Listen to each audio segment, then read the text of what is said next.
ulah sembarangan atuh ngamelet ge kudu nyaho heula waktu. Saha Sarwiti lahirna poe naon jamna jam sabaraha mun hayang pelet nanjur kudu nyaho jamna lantaran aya bintang di luhur nu meneran kana kelahiran urang.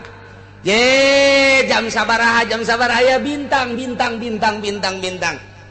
ku ali palak teh tah dikajaokeun bintang naon waktu lahirna nyana jam sabaraha. Lamun lahirna jam 7 malam naon malam minggu bintang naon malah bejakeun ku ulah jadi dukun ya aing ya. Ada promosi pelet. Malam sekian poe naon malam naon bintang naon pas apa nih teh terus bae pan bintang teh ya. Masya Allah di porosna masing-masing teh mentek dina ilmu sulam ketika orang dek nanggalkeun atuh bintang naon kabeh atuh araraya mentek teu misleuk deui percaya kana perhitungan ulama ulah hese-hese poena mata poena kaler kidulna bintang naon geus diitung atuh hese-hese amat. Nah ketika orang dek melet geh diitung. Sok Sarwiti lahir poe Minggu. Pedang apa batik? Jam sabaraha? Jam 12. Oh. Mustari berarti. Yes. Hitung. Sarwiti sin berat 30 ro 400 wow genep tak 200 hiji kan bagi 7 poe biasa sabaraha ieu mah jadi anak cara kada pasawahala. Wah teu beres ieu mah ya jatuh aya kitu da jeung ilmu hikmat ge atuh kekuah sih. Nah timur sok kuari sabaraha sesana ternyata sesana teh aya genep berarti jam genep wiridna ku sia. Abajadun alif hiji 2 3 4 abajadun ji 2 3 4 atuh kudu kos gitu Masya Allah. Hawazun H5 waw genep berarti hari ke-6 Minggu, Senin, Selasa, Rabu, Kamis, Jumat jam 6 wirid maghrib batur salat siang wirid ada ilmu dukun juga nana tuh saya ilmu dukun mau kos gitu. Tirin ngaharepkeun hadapkan awak sia ka Imah Sarwiti di mana Sarwitina tenden 7 batu di dinya maka 7 batu diringkan bismillahirrahmanirrahim hadiah heula beres hadiah we ma hadza basyarain wa illa malakun kayyiman hadza basyarain man hadza illa masyarain beres timpukeun tiu pala timpukan keimanan dong begitu datang tah batu katana langsung ke hati Sarwiti dem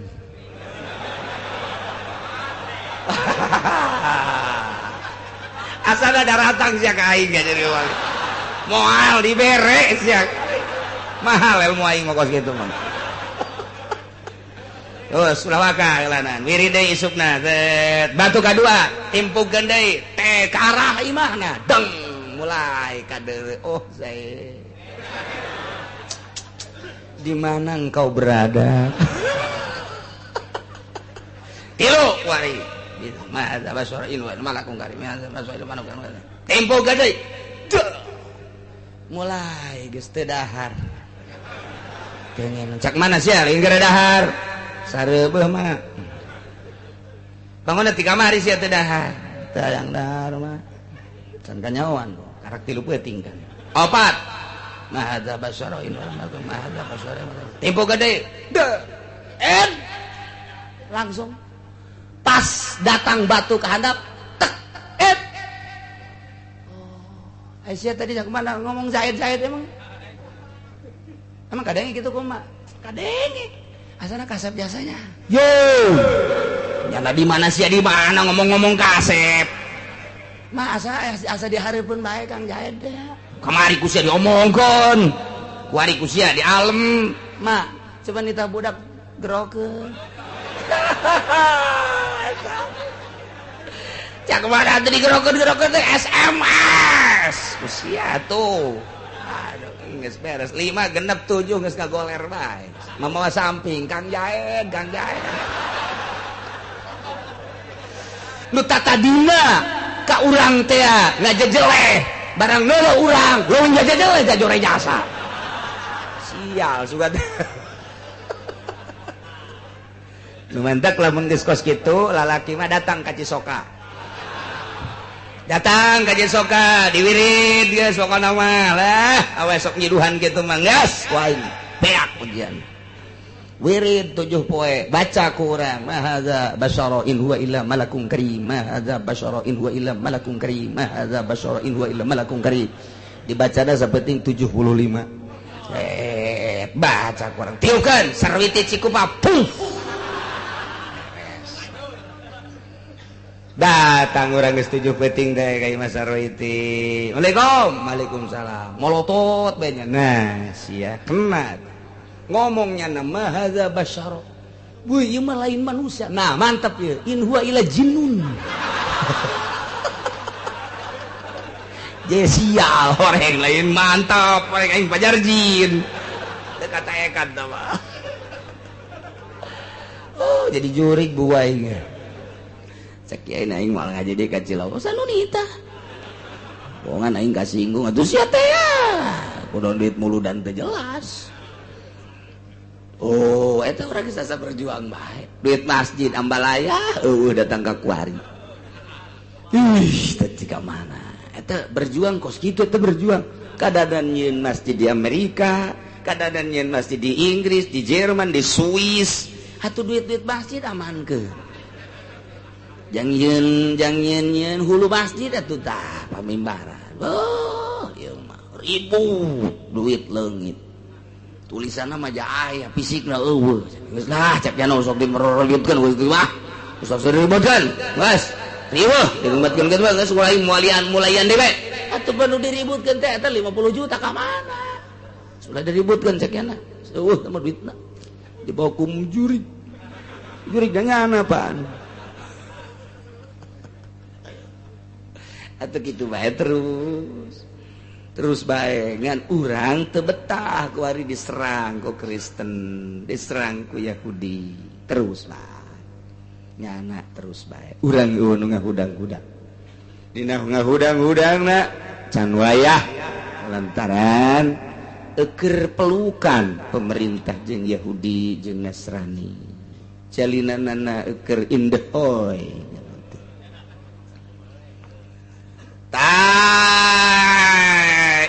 Kangjeng Nabi dakwah ngajak nauhidkeun ka Gusti Allah sesembahan patung supaya disingkirkeun nu ngaran Uzza Manat supaya dieuweukeun kitu kene terlalu cinta dunia mangeranan jabatan kekayaan supaya hilang hiji bae pangeran mah Allah Subhanahu wa taala tapi tetep bae kaum Mamat ulah sok berani dakwah ngaleungitkeun pangeran nu sakitu gua laledai ge hareseun komo teu kadeuleut mat sia budak kamari sia cek aing mah sia meureun edan lepas ka jeung kumaha ngomong geus sageudah ahli sihir lah ka Kangjeng Nabi edan lah ka Kangjeng Nabi dijelaskan kabeh edan Kangjeng Nabi sihir Kangjeng Nabi mah tapi tetep bae tenang bae dan urang selaku kiai pasti loba nu ngaromongkeun di lemur kalem bae dah kitu beres mah duit sholawat dibawa bae kalem bae bawa bae terus atuh teh bener terus tah kitu aduh Gusti Allah ese hayang jujur teh ese jasa kabawa ku nafsu tita ulah proposal atuh ja terus bae proposal urang mah silau dengan bangunan, silau dengan gemerlap dunia, ternyata di jerona kropos teboga kekuatan. Mendak jauhan Kristen teh, oh hayangan bangunan berek, oh hayangan kendaraan berek. Dunia jadi tipuan, agama dijual jang dunia. Oh. Kebelah di nama kaum tentang Kangjeng Nabi sehingga ngabohongkeun ka Kangjeng Nabi aya hiji jelema nu ngaran Musailamah Al-Kadzdzab. Musailamah teh urang Yamamah, cek manehanana kaum lamun Muhammad adalah nabi Quraisy, lamun Muhammad rasul Quraisy, kula adalah nabi negara Yamamah, kula adalah rasul Yamamah. Muhammadun rasul Quraisy wa ana rasul Yamamah. Ngaku nabi nya. Cale ti sona Yaman aya deui jelema nu ngaku nabi ngaranna Aswad. Etak Al-Aswad Al-Anasi sarua bae, wahai kaum, teu sembarangan nya ngomong kitu lamun lain ditokohkeun baheulana. Nu matak ditokohkeun ge berarti boga kaleuwihan nya teh. Musailamah Kadzdzab teh pangsugina jeung panggagana. Kitu kene Aswad Al-Anasi. Nyana teh gagah, nyana teh barahan. Diimplut ku masyarakatna sehingga nyana ngaku nabi. Muhammadun Rasul Quraisy wa Nabiu Quraisy wa ana nabi wa rasul sana. Tarimbul nu ngaku nabi. Kudu mantak lamun kamari di Cangkareng anu ngaku nabi teu aneh. Teu aneh ngan urang bae isin nyebutkeun anak nabi kula mah urang Cangkareng, lahirna Cangkareng isin ieu mah ngandeng lagi. Komo tama lamun caritana urang Pangodokan misalnya. Isin nabi urang Pangodokan, tukang ngodok meureun tah mah kadit. Joret. Lembur delan joret atau lembur ribut. Di mana ya Nabi? Diribut lembur ge ribut atuh ngaku Nabi teu bagus. Atau angke. Jore jasa Nabi orang angke. Kamari aya nu ngaku Nabi orang Cianjur, kemudian orang Bandung. Ya Allah ya Rabbi, ngan teu aneh di baheula ge di zaman Kangjeng Nabi aya nu ngaku Nabi ngaranna Musailamah Kadzdzab, nomor kedua Aswad. Ieu ngaraku nabi sarua. Nya ceramah. Leuleuy ceramahna. Rapi ceramah. Dulur-dulur kabehan lamun Muhammad ngaku nabi, lamun Muhammad ngaku rasul terhadap kaum Quraisy. Ih atuh pangeran mah segala-galana. Horenganan teu cukup ku Muhammad. Ilamun dipimpin ku Muhammad bae ieu moal beres. Ternyata Allah nurun ke nabi deui kula. Kula nabi cek ieu. Musailamah, oh jelema narurut atuh ka Musailamah teh lantaran melalui duit. Jelema deuk ka rumah sakit tah. Jelema deuk ngabangun imah tah. Jelema deuk ngawinkeun tah. Percis kos anu endeuk calon lurah. Padahal mah tinggal sempak doang. Nyana ge di kamar mah ngageter-geter sial ieu aing. Kos kitu bet. Calon bupati miliaran, calon gubernur miliaran, hayang jadi raja. Hayang jadi raja teh miliaran. Tah ieu teh konsep-konsep model kuari teh ieu adalah nuturkeun Musailamah Kadzdzab, nuturkeun Aswad. Baheula teh kos kitu Asad al gitu Anasi teh nya lama teu meunang aya budak leutik babagi duit aya nonan babagi sehingga disembah-sembah teu kudu disembah emang nabi cegeuna ieu mah.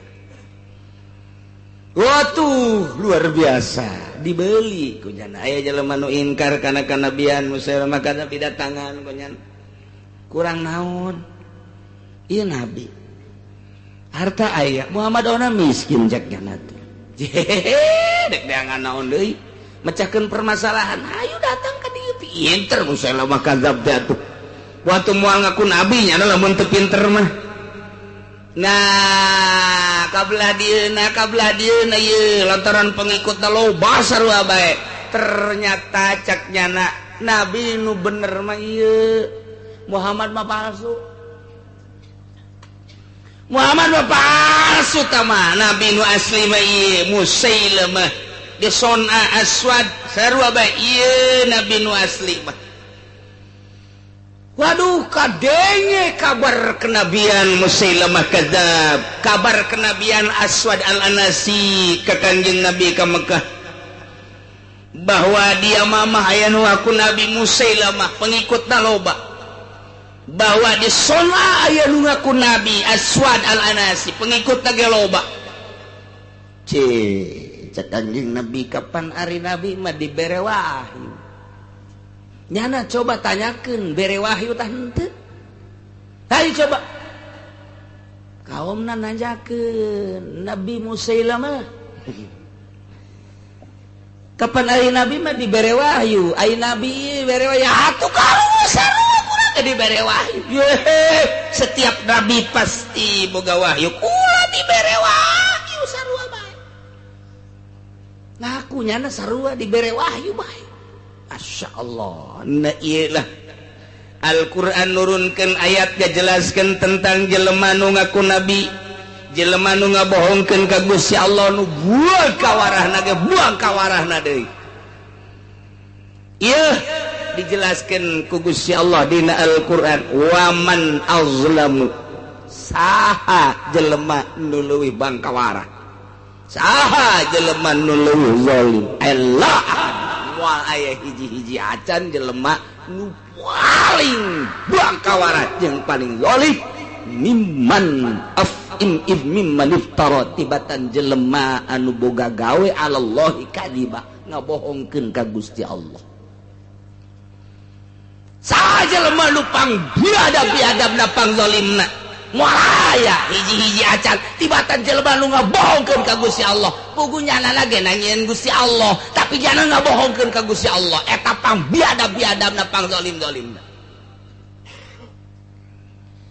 nyana ngaku nabi palam yunabba padahal teu diangkat jadi nabi qala tawa ngomongnya na uhiya ilayya kaula ge sarua dibere wahyu walam yuha ilai syai'un padahal mate sabakatul hiber-hiberacan dibere wahyu nyana teu dibere wahyu padahal jelas-jelas teu dibere wahyu tapi nyana ngaku-ngaku dibere wahyu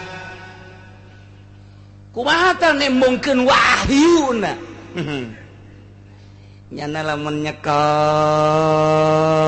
kesik di kieu-kieu ku nyana ditinggalikeun jadi emas ieu wahyu ucapnya jadi berarti boga ilmu sihirna pohara jasa jelema datang ka anak-anak cerik enaon mana boga kabutuhna pohara jasa ya Nabi naon kabutuh maneh hiji aya ngeni mah nomor kaduana neuk ngawinkeun aduh kula mah ieu butuh jasa kabeneran Musailamah teh teu mawa duit kapangina di jalan butuhna sabaraha sakeat kadieu teh tadang daunan bawa kadieu kadieu kan daunan cokot di kieu-kieu cukup sakit molotot kan di lemah molotot atuh kuari ge lamun aya nu kos kitu asana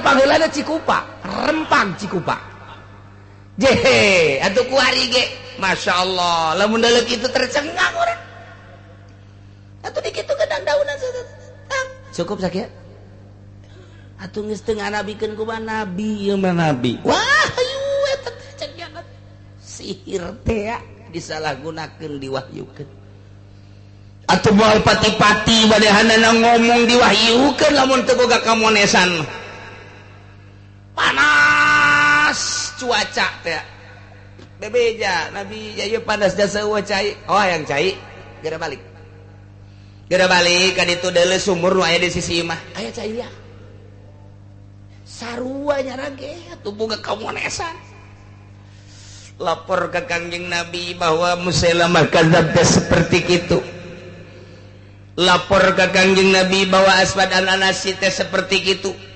Kangjeng Nabi senyum bae la nabiyya ba'di eueuh nabi deui sabada kaula mah andai kata aya nu ngaku-ngaku nabi pembohong da ieu lah dijelaskeun moal aya jelema nu pangbangkawarahna jeung pangzalimna tibatan jelema nu ngabohongkeun ka Gusti Allah atawa ngomong uhiya ilayya walam yuha ilaihi syai'un nyana ngaku-ngaku dibere wahyu padahal mah teu sabakatul hiber-hiber acan dibere wahyu sanu ngawahyuan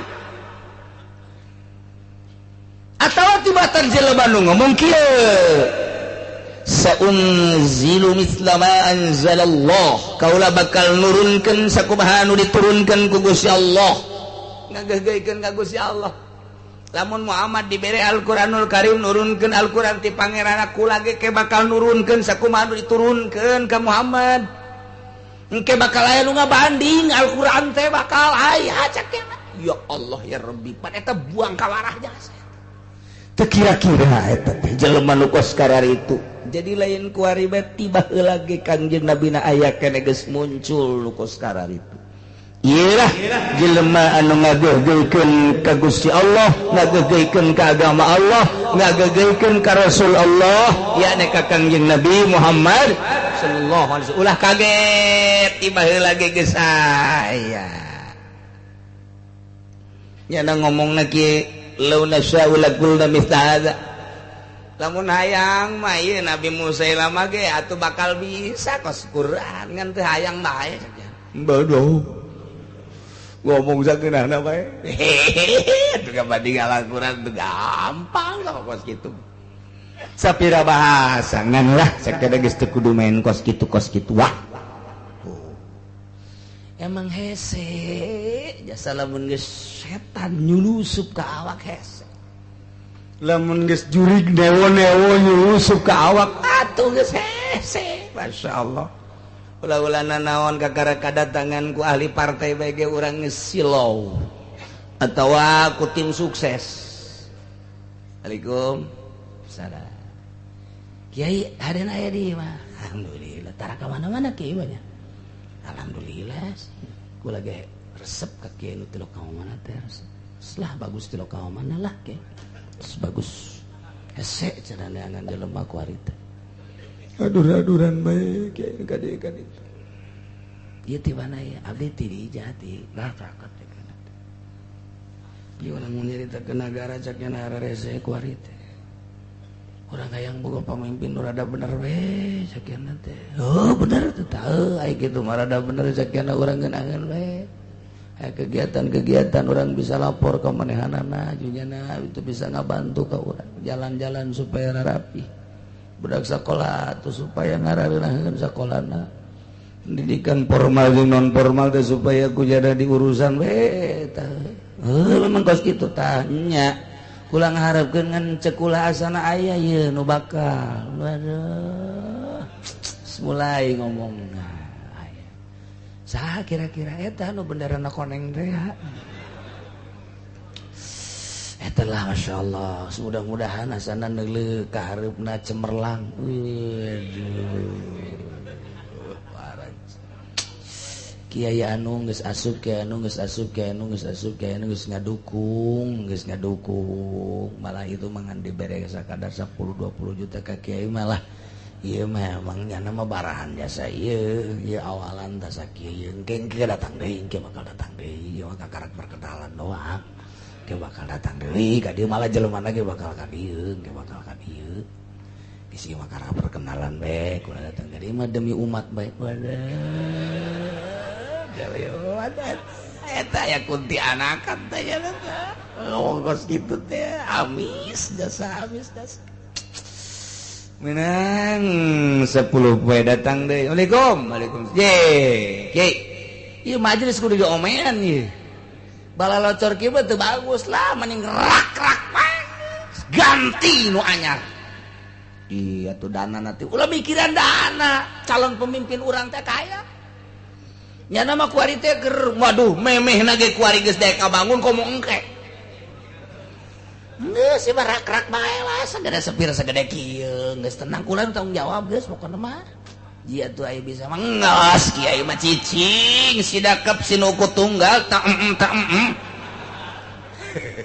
saan biasa ta tim sukses sial jasa ta berarti kan aya jurigan teh jero bongkar tukang nang geus tanggung jawab gula kiai pokoknya ngajar geus lo milu naon jadi pemerintah nu peduli teh mang bangunkeun kiaina udah sok milu-milu ngajar pokoknya kitu bae cek di rohatna nyawa eueuh be santrina pokoknya tim sukses eta tolol tim sukses bisa jasa beres majlis cai atuh pondokna ieu jacak kula mah atuh tanggung ya pondok lah sapira tiang awi atuh ieu mah geus ganti geus kalem bae sih masyaallah calon pemimpin urang nu Golkar teh ieu mah sakieu mah taceuh ieu teu kudu nyokot duit di pamarentah nyokot duit nyana bae ge gua emang hasil korupsi ieu sokna sial jasa beres geus pondok bagus majelis bagus geus detik-detik terakhir Assalamualaikum. Waalaikumsalam. Itu ieu calonna. Ieu calon nu kamari direncanakeun teh tah ieu. Aduh, ngobrol. Cerita soal umat, soal membangun. Demi umat. Kiai sok ka mana? Sok ka kendaraanana. Tah atuh. Lah aya ge motor butut. Cukup apaan teh Kiai? Ya Allah, ya Rabbi, ya Allah, ya jurig jeung setan keur ngobrol Gusti. Allah, teka rasa. Masya Allah. Kayak kuda dikirim kali, dikirim. Kan sementara ieu mah gambaran kajennya. Aing kana mah geus beres mah gambarna mah piicon teh mah. Lamun menang atuh piceun mun eleh tapi mobil ditarik deui. Siap da tim sukses. Ya kapaksa lah aya gambaran. Masalah. Ya ceramah pan kiai. Dina 7 matang 10 ngaratus muludan ceramah dulur. Masyaallah deuk kumaha kurang kumaha deui. Jaca kula mah calon pamimpin teh memehna geus bager komongkeuna. Atuh deuleu majelis kula deuleu pasantren kula tah kula bisa ka dieu ka ditu tah eta nang pamerenyana. Geus lah dulur ulah ararese. Yeuh kula nyebarkeun almanakna ye kuari. Cokot tadi mobil budak santri cokot tah sebar-sebarkeun almanakna tah disebar. Ih kiai lain ngaji dan nyebarkeun almanak panglon eta kiai. Teu karasa. Tungguan ku sia sakedeung deui santri baralik. Eta tim sukses barizaan ngomongna maksudna amis jasa Masya Allah. Iya ge kos karari itu ta nu ngaku nabi nu ngaku rasul araramis ngomongna ngaku nabi teh rada kantor kuno bodoh mah ngaku rasul teh kantor kuno bodoh mah kecuali nu nyao kos kumaha si wahyu lantaran kabeh ge sekedar pengakuan jelema ngaku rasul ngaku nabi kudu aya nu ngadorong kana pengakuanna dibere mujizat jelema ngaku nabi aya ngaku wali atawa teu ngaku wali ge diwalikeun kudu aya nu ngadorong kana kawalianana karomah jelema dikiai-kiaikeun kiai Allah kudu aya nu memperkuat kakiaianana maunah ngaranna jelema kajen teuing dihenteu-henteu ge dasar tukang sihirna bakal keluar sinar kasihiranana jelema mah gula hese-hese kajen kumaha ge teu kudu ngomong aing ikhlas teu kudu ngomong aing adil teu kudu ngomong diri aing teh ahli Allah teu kudu lantaran secara gaib irung urang ngambean secara gaib mata gaib urang neuleuh secara gaib sungut urang bakal ngomong ngabaceok teu kudu diomongkeun ikhlas mah asal jana ikhlas irung batin urang bakal ngambet nu mantak sengitan awak teh abe jelema dararaekeun ngadengekeun ilmu urang tapi ternyata awak urang teu sengit bau mantana cek Tuan Si Abdul Qadir naon dia nu ngabacinkeun ka awak sehingga aya ilmu teu daekeun didengekeun ku batur lantaran bau awak urang ilmu tinggal ilmu mutiara tinggal mutiara lantaran disimpenna di tempat anu bau mun batur teh mantak lamun hayang seuit datang urang ka dukun di pandian make 7 rupa kembang sia mah lamun teh di pandian moal beres sebab Yunina Yuni tai sia mah geus gua aing ye di pandian make kembang 7 rupa kembang kakangkungan paci-paci wae tah 7 rupa da ieu batur mah nu Yuni kembang mah geus teu kudu di pandian lantaran sia mah Yuni tai di pandian ku aing geus diprok-prok tah ieu balik sia seuit bakalna blon teh dukun lain kitu nyengitan awak mah takaburna picenan ujubna teu picenan hubul jahna hubul malna picenan hinu aya teh di jero hate urang teh pinuh ku Gusti Allah ulah aya hasudan cicing bae urang ka masjid ka imah ka majlis aya nu ngariung hadiah puji ngomong setik ulah aya hayang dibere ulah hayang dialem seungit ke awak urang seungit ke masyarakat teh ulah ka mulai encana kiai anu emang kunaon engke heula asa can sampurna kiai anu mah seungit berarti teh neng geus terbaik kiai anu cadas lah kiai kos kitu yo sebagai Golkar terbaik guys yang nama kiai kos kitu itu beres asal kos kitu bau berarti tawa bau tawa keur ngaji tengah-tengah ngaji ditaringgalkeun ku masyarakat hei kurang balik aing calanggeus yo bau berarti embung ngadengekeun nyana bau eta lamun seungit mah terus kiai terus dikenekan terus mundur terus Iker cerita Tuan Abdul Qadir sengitan awak cara nyengitan awak bersihan batina kokotor-kokotor lantaran kokotor nu aya di jero hate kaambeun ku batur geus teu kudu nyaritakeun nanaon asal bersih kaambeun ku batur seungit boro-boro keur bener keur salah nage ditutupan bae lamun pinuh ku kasalahan boro-boro keur salah keur bener nage disalahkeun bae os urang bogoh jasa ka bogoh urang atuh nu jore masyaallah matanya luar biasa sayup bulu matanya bentik luar padahal mah cocok di alam bae kusana lantaran sejati di jero hate hidungnya mancung banget deh masyaallah aduh pipinya daun sirih aja itu mah udah aduh Masya Allah eta gadonan dog sapotong padahal dog hijian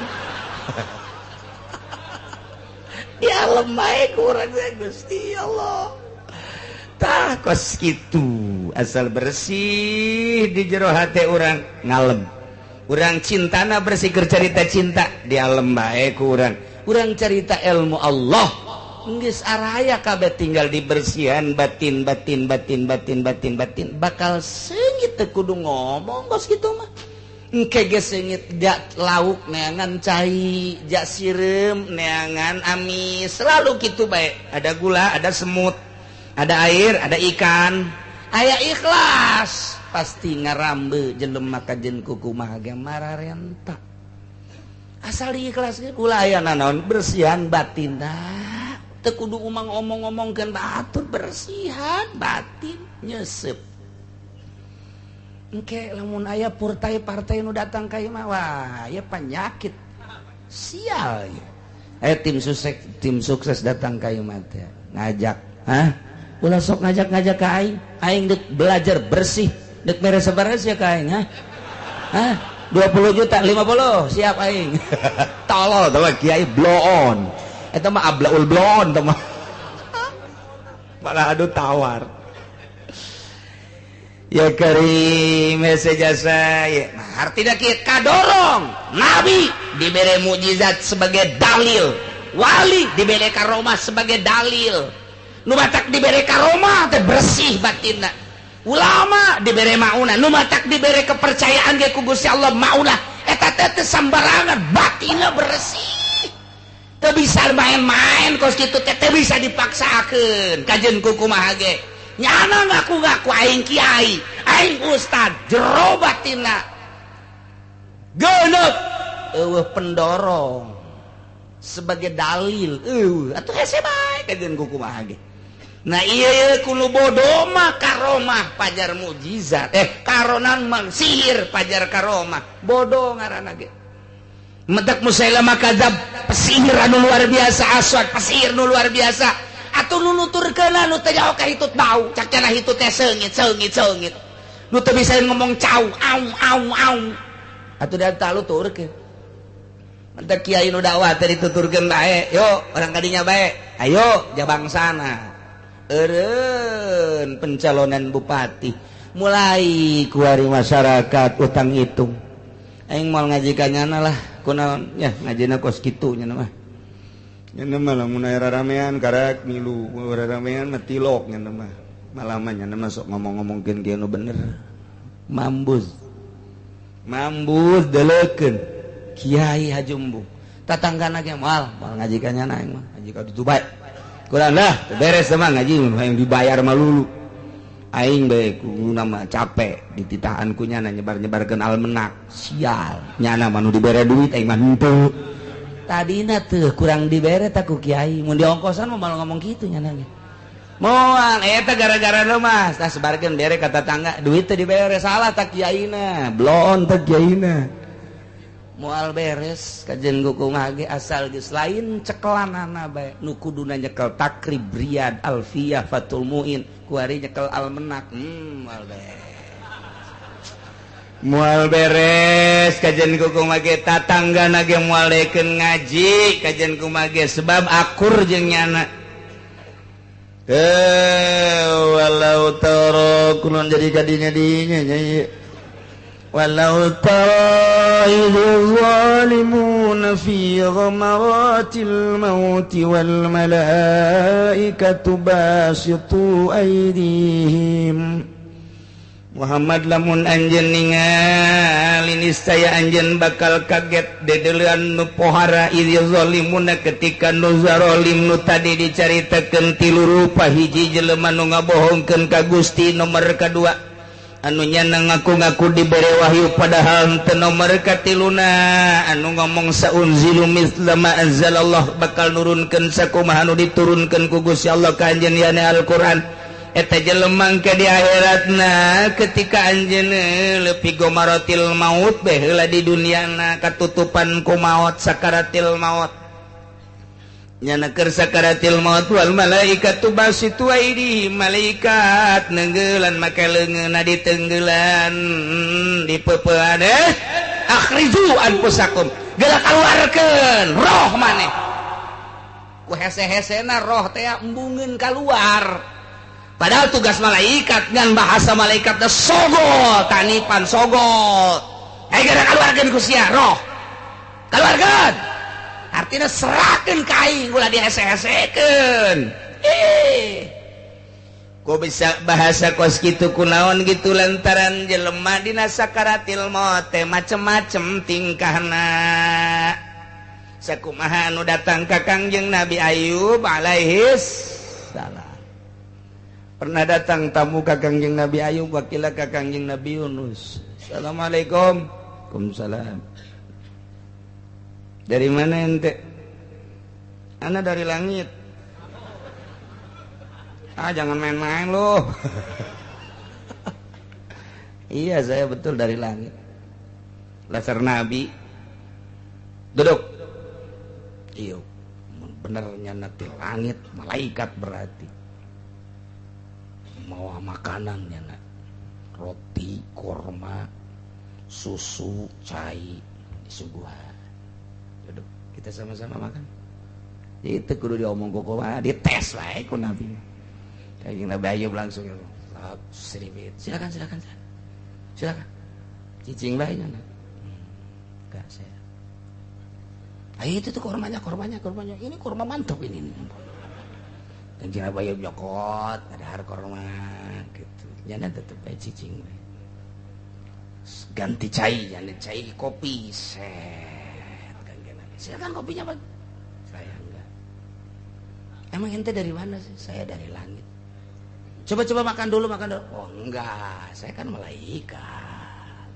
Saya enggak pernah tidur, enggak pernah makan, enggak pernah minum, enggak pernah jima. Sanggeus dites bener, oh berarti bener ya malaikat ya. Sekian aduh. Alhamdulillahirabbil alamin. Cek Kanjeng Nabi Ayub, kuari boga tamu malaikat. Alhamdulillahirabbil alamin. Urang mapan tamu teh calo. Jeger tamu teh sandu mabok muka sekarang itu minimal bangsa anu sok korupsi mawa siksa lain mawa rahmat tamu teh nu sekarang itu mah. Cek Kanjeng Nabi Ayub teh malaikat, status ente apa sih? Saya pencabut nyawa. Oh, Nabi Israel, malaikat Israel, betul. Masya Allah, enak ya, malaikat sekalian ka dia. Naon sakit kula mah silaturahmi doang ka dia. Teh, aya teh si nyabut nyawa, tingkah nyabut nyawa ente. Waktu nyabut nyawa, jelema akur bae apa henteu? Atuh henteu, cek jangan teh beda-beda. Maksud beda-beda kumaha? Ai kanu soleh mah kieu rupana, ai kanu maksiat mah kieu, ai ka munafik mah kieu, ai ka kafir mah kieu. Nah, coba. Coba hayang nyaho coba. Coba kanu soleh kos kumaha kanu soleh. Itu menang dipraktekkeun. Kos itu mah tuh engke bae cek malaikat. Henteu mah hayang deuleu doang. Ih, sok pake lalagaan lagi. Tuh bisa pakai lalagaan sama kos gitu mah cek balik kalau masih silaturahmi doang kan. Teu mumpung ka dieu. Mumpung ka dieu. Kekeh biasa. Atuh kudu bebeja heula ka Gusti. Meunang apa henteu? Acok bebeja. Ih, atuh di dinya nu bebeja. Henteu bebeja we kitu. Nabi Ayub hayang nyaho gitu. Cara-cara rupa ketika nyabut nyawa.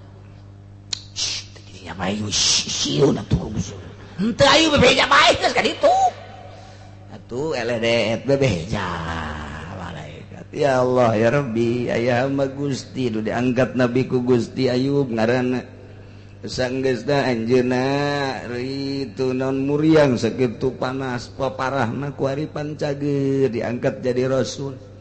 Abdi silaturahmi pandaya izin ti Gusti Aiprak manehna hayang ningali tingkah abdi rupa abdi ketika kitu jabut nyawa manehna hayang ningali diizinan teh ku Gusti cak Gusti Allah geus teu naon.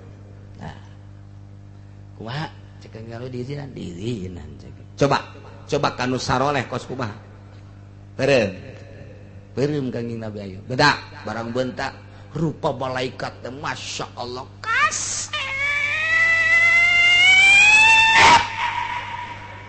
kasep jasa ya Allah cak Kanjeng Nabi Ayub atuh ieu mah neuleuh kasep kieu mah atuh moal nyeri dicabut nyawa moal neuleuh ka kasepan teh atuh pan contona awewe di Mesir baheula ketika Kangjeng Nabi Yusuf titah keluar ku Siti Zulaikha lantaran Siti Zulaikha teh dijejeleh ku gadis-gadis Mesir. Tuh, eta Zulaikha ratu bae ge kudu kabungbulengan heran aing mah heran. Ya, cek Siti Zulaikha teh nyahoon bae ka beugeut Yusuf. Nyahoon eta mah. Kulantaran terus dijejeleh ku sanagara. Panggil awewe. Ngabaris ya di dinya. Bere peso jeung apel. Begitu keur kieu-kieu Yusuf ta'al. Begitu Kanjeng Nabi Yusuf keluar, ngeuretan teh terus bae datang ka ramo-ramo. Ku kasep-kasep lah geus bacocoran getih ka dieu tah. Nyaos ya bacocoran. Geus getih ambalaya bacocoran terus bae. kumaha ngomongna masyaallah ma hadza basyara in huwa illa malakun karim ieu mah lain manusia malaikat ieu mah turun dari kayangan tuh cak Siti Zulaikha nu mantak ge ulah sok ngajejeles sia tah aing onam teu korban sia ramo beak tah ku kasep-kasepna tuh awewe di urang nu tatadina ka urang teh ngajejeleh barang neula urang lu ngajejeleh jajore jasa sial sugan nu mantak lamun geus kos kitu lalaki mah datang ka Cisoka datang ka Cisoka diwirid geus pokona mah lah awe sok nyiduhan kitu mah geus wae beak pujian wirid 7 poe baca ku urang ma hadza basyara in huwa illa malakun karim ma hadza basyara in huwa illa malakun karim ma hadza basyara in huwa illa malakun karim dibacana sapenting 75 baca ku urang tiukeun sarwiti Cikupa pung datang urang geus 7 peuting teh ka Imam Sarwiti Assalamualaikum Waalaikumsalam molotot bae nya nah sia kena ngomongnya nama hadza basyara woi ieu mah lain manusia nah mantap ya in huwa illa jinnun sial orang lain mantap orang aing pajar jin teu kataekan tah mah oh jadi jurig buai ge ulah sembarangan atuh ngamelet ge kudu nyaho heula waktu saha Sarwiti lahirna poe naon jamna jam sabaraha mun hayang pelet nanjur kudu nyaho jamna lantaran aya bintang di luhur nu meneran kana kelahiran urang ye jam sabaraha aya bintang ku ali palak teh tah dikajaokeun bintang naon waktu lahirna nyana jam sabaraha lamun lahirna jam 7 malam naon malam minggu bintang naon mau dibejakeun ku ulah jadi dukun ya aing ya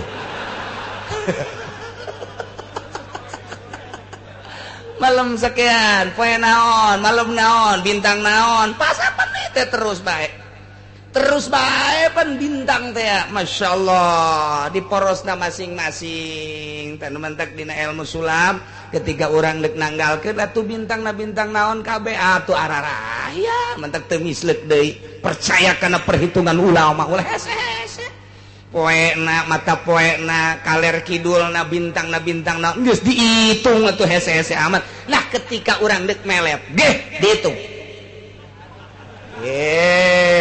sok Sarwiti lahir poe Minggu pedang apa batik jam sabaraha jam 12 oh mustari berarti yes hitung Sarwiti sin berat 30 ro 400 wow genep tak 200 hiji kan bagi 7 poe biasa sabaraha ieu mah jadi anak cara kada pasawahala wah teu beres ieu mah ye jatuh aya kitu da jeung ilmu hikmat ge atuh kekuah sih nah timur sok kuari sabaraha sesana ternyata sesana teh aya genep berarti jam genep wiridna ku sia abajadun alif hiji 2 3 4 abajadun ji 2 3 4 atuh kudu kos gitu masyaallah hawazun H5 waw genep berarti hari ke-6 Minggu Senin Selasa Rabu Kamis Jumat jam 6 wirid maghrib batur salat siang wirid atuh mudukun ieu nana tuh saya mudukun mah kos gitu Tirin ngaharepkeun hadapkan awak sia ka Imam Sarwiti di mana Sarwitina tenden 7 batu di dinya maka 7 batu diringkeun bismillahirrahmanirrahim hadiah heula beres dia ma hadza basyarain wa illa malakun kayyiman hadza basyarain man hadza illa beres timpukeun tiu pala timpukeun ka imanan dong begitu datang tah batu katana langsung ke hati sarti dem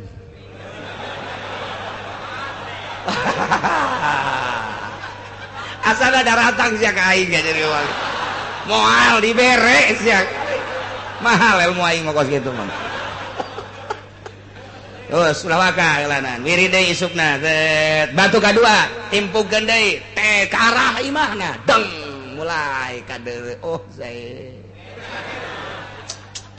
di mana engkau berada tilu wari mahadza basyarain wa malakun karim mahadza basyarain wa malakun karim tempo gede mulai geus teu dahar kengen cak mana sia lain gara dahar sareubeuh mah pangona ti kamari sia teu dahar tayang dahar mah can kanyawan karak tilu peuting kan opat mahadza basyarain wa malakun mahadza basyarain tempo gede langsung pas datang batu ke handap tek Aisyah tadi yang kemana ngomong Zaid emang kadangnya gitu kumaha kadangnya asana kasep jasanya yo nyana di mana sih di mana ngomong kasep mah asa dihareupeun bae Kang Zaid teh kamari ku sia diomongkeun ku ari ku sia di alem mah coba nita budak gerokeun cak kemana tadi gerokeun teh SMS usia tuh aduh geus beres 5 genep 7 geus ngagoler bae mamawa samping Kang Jaed ada promosi pelet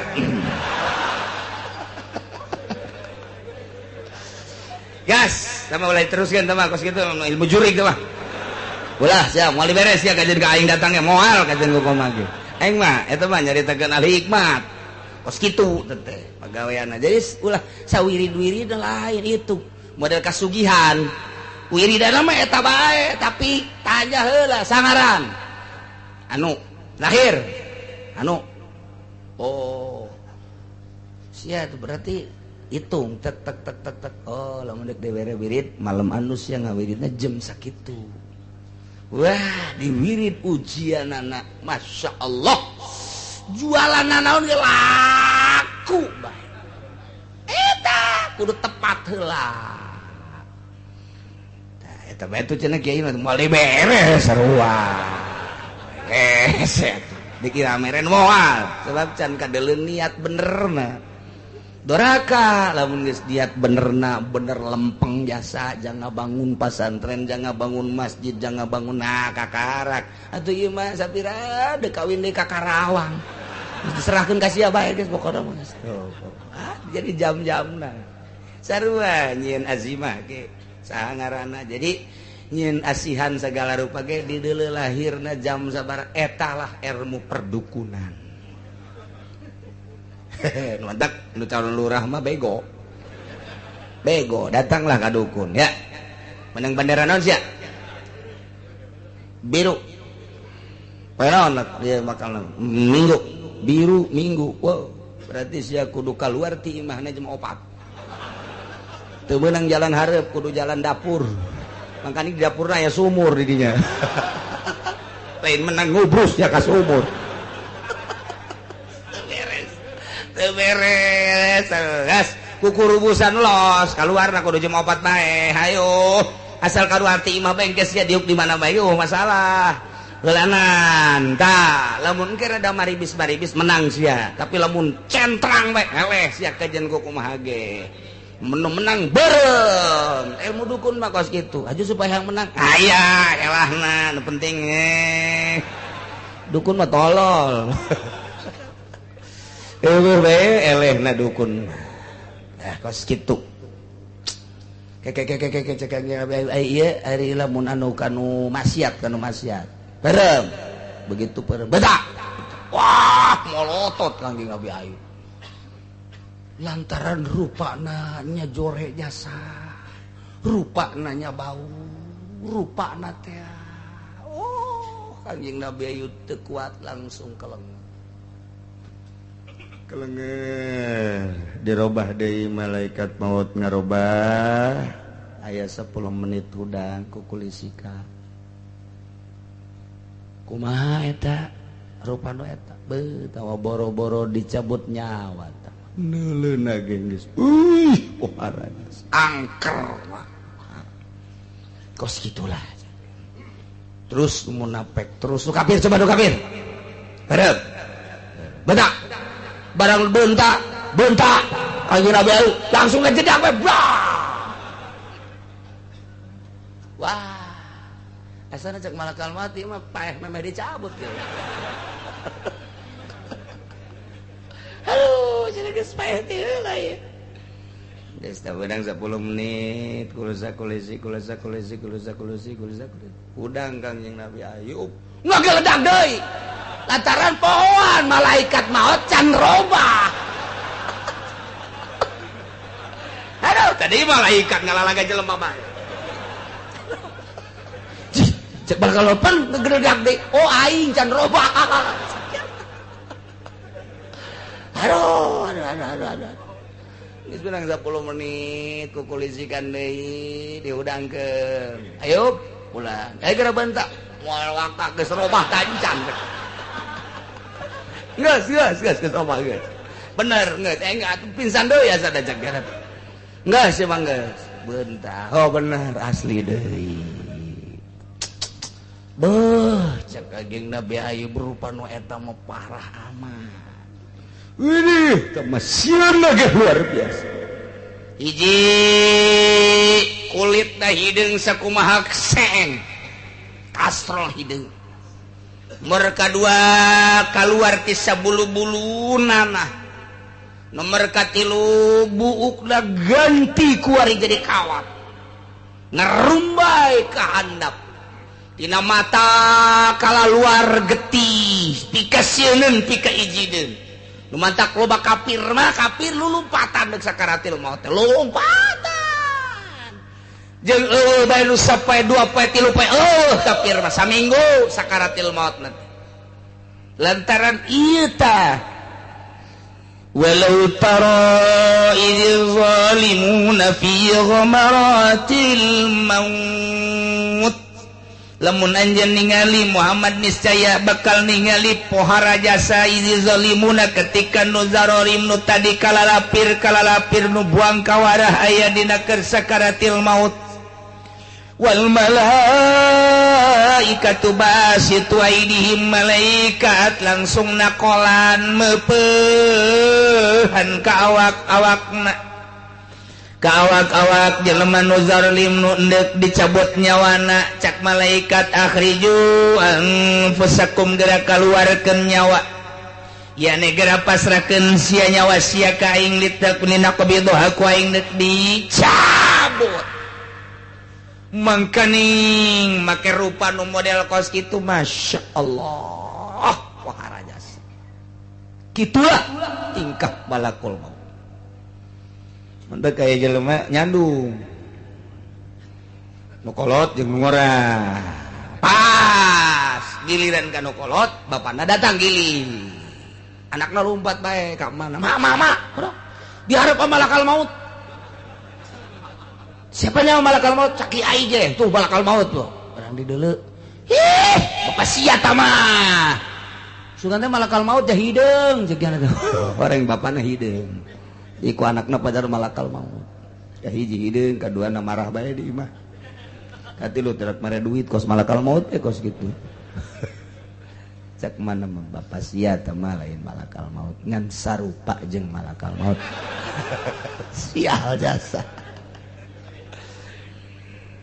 tah kos gitulah tapi ai ka anu sok ngaji ka jelema nu soleh kasep sering jasa tah sering kula nyaksian sababaraha guru senyum eta mangih nu kasep mangih nu mas mantek engke lamun balik ngaji di imah nu kasep sing ada tanya si Mas dari mana ini Mas saya nungguin bapak dari tadi mau ngapain ya mau nyambut bapak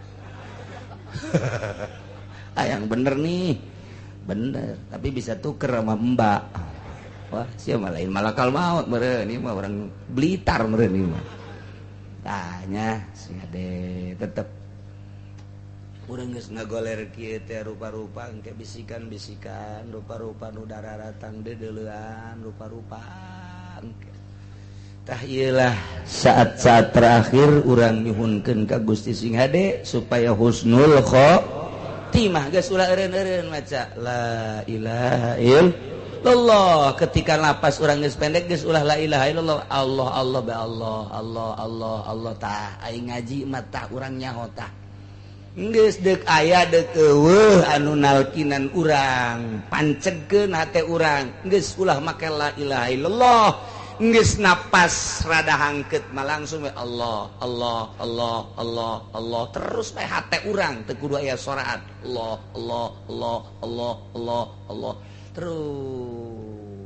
malaikat engke nembongan ka urang na kasep Allah Allah Allah Allah Allah Allah terus bari diangkat dari Allah Allah Allah Allah Allah malah nu recok-recok itu gitu betah ketika urang geus manteng ka Gusti Allah loba nu ngalobrol ngobrol we teu betah mentek nyingkir nu bangsa lain-lain ahli Allah kanu keur sakarat mah keluar sia keluar kecuali deuk nalkinan mun aya keneh napas la ilaha illallah saurang bae ulah lobaan recok engke nya nurutan la ilaha illallah geus asal geus bisa ulah ditambah ulah dipaganding geus bisa geus antepkeun engke beuki ngaranjung ngahanjung tah talkinan deh Allah Allah Allah ulah salah nalkinan Allah Allah Allah Allah jangan nurutan ke Allah Allah Allah lah lamun keur mejana kos kitu mah terus diceulina Allah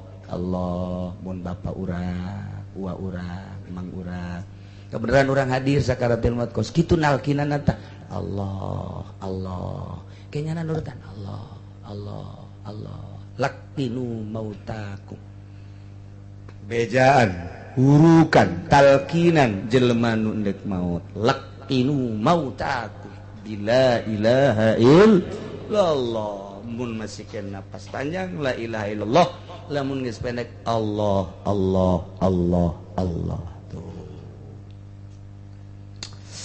al-yawma tujzauna 'adzabal hun dina poe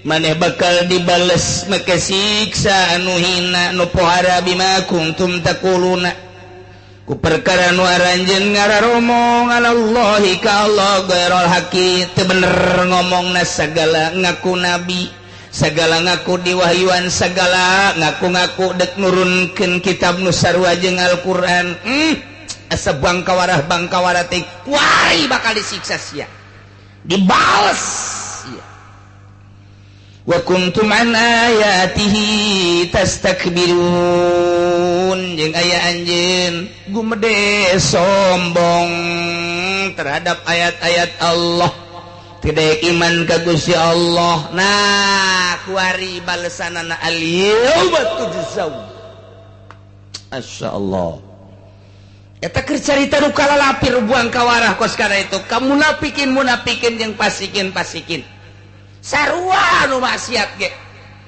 di dunia na iman ka Gusti Allah ngan mabok zina judi korupsi nah ieu bakal cek malaikat al-yauma tujzauna bima kuntum ta'malun poe ieu bakal kapanggih balesan pagawean anjeun nu kamari keur hirup sia migawe mabok kamari magawe zina judi dan lain sebagainya al-yauma wari tujzauna bakal kapanggih balesan anjeun bima kuntum ta'malun pagawean nu kumaneh dipigawe kapanggih biasa moal kebal deui sia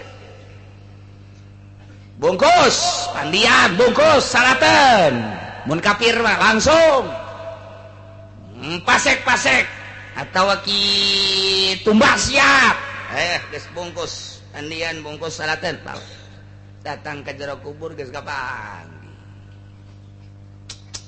amal-amal orang diwujudkan ku Gusti Allah dihijikeun amal maling, amal korupsi, amal zina, amal mabok, penganiayaan, penghinaan dan lain sebagainya dihijikeun karek baralik nu ngubur urang geus sudan di dinya kapagih jeung amal urang al yauma tujzauna bima kuntum ta'malun bakal kapagih masyaallah mantaklah sesa hirup urang kuaring maning digunakeun pake ibadah dumadeheus ka Gusti Allah Subhanahu wa ta'ala moal kebal deui urang teh contoh bapak urang ma urang geus areueuh bapak kolot urang geus leuwih ti heula malah aya anak anu miheulaan urang berarti kan pasti jasa di mana datang ka urang waktu urang ku ari bakal ai kitu mah urang geus gabakti ka Gusti Allah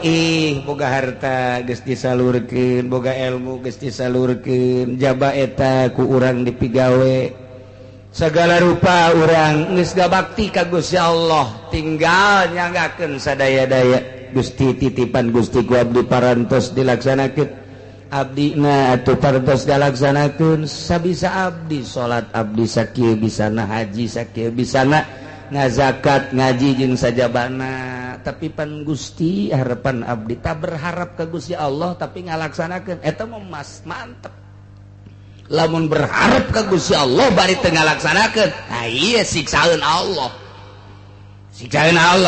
jelema sia ulah sok kamalinaan segala mabok segala zina kos moal paeh bae cek jana aing mah kos kieu ge boga prinsip Allah mah maha gopur soekeun habek sungutna ka dieu sia soekeun ku aing berewek sia sangeunahna bae sia berharap sote lamun ibadah ka Gusti Allah Gusti abdi salat abdi puasa abdi zakat abdi haji abdi sok ngaji tah ieu parentah Gusti gan abdi bisana sakieu tah abdi berharap kana gopur Gusti abdi berharap kana rahmat Gusti sakieu bisana eta mah meujeuhna tapi anu mabok mah anu zina eprak ngomong atuh rahmat Gusti mah lain cara urang nya mah atuh dihampura-hampura bae cak nya saekeun mah kos kitu gantung mah kos kitu tah sarua bae jeung poe Sabtu nya cicing we di ikan di kabada sia sugan bae aing menang gaji digawetan teu atuh henteu tolol teh budak gawean teh naon teh yang gaji tolol itu gitulah para jamaah kaum muslimin wal muslimat rahimakumullah urang sing bisa dumadeheus ka Gusti Allah Subhanahu wa ta'ala